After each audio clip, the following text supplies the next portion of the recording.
8వ అధ్యాయము 6వ వచనాన్ని చదువుకుందాం. యోబు గ్రంథము 8వ అధ్యాయము 6వ వచనము. నీవు పవిత్రుడవై యథార్థవంతుడవైన ఎడల నిశ్చయముగా ఆయన యందు శ్రద్ధ నిలిపి తగినట్లుగా నీ నివాస స్థలమును వర్ధిల్ల చేయును. ప్రార్థన చేసుకుందాం. చదవబడిన లేఖనము ద్వారా వాక్యమైనటువంటి దేవుడు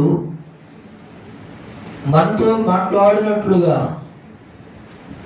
ప్రభు యొక్క సహాయాన్ని కోరుకుందాం.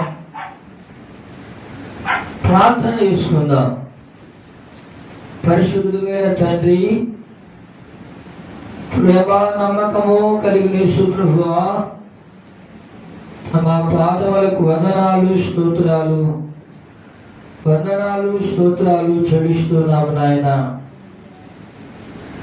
ఇంతవరకు పాడిన పాటల ద్వారా మీరు మహిమ పొందినందుకు వందనాలు. స్తుతి ఆరాధన ద్వారా మహిమ పొందినందుకు స్తోత్రాలు. ఈ సమయంలో చదివినటువంటి లేఖన భాగమును జ్ఞాపకం చేసుకోండి.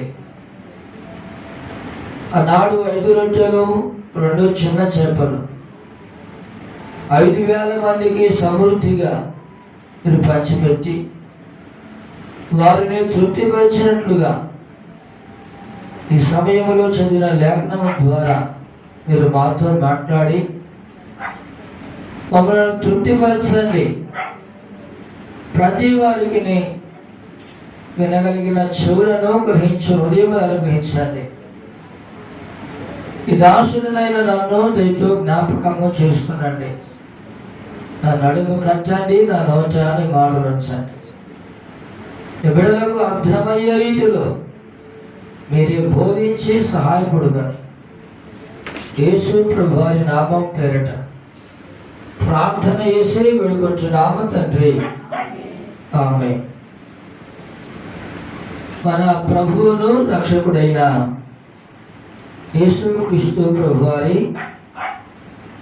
అత్యున్నతమైన ఘనమైన నామం పేరట ఈ దినము చేరువచ్చిన వారందరికీ, యంత్ర శబ్దము ద్వారా వింటున్నటువంటి వారికి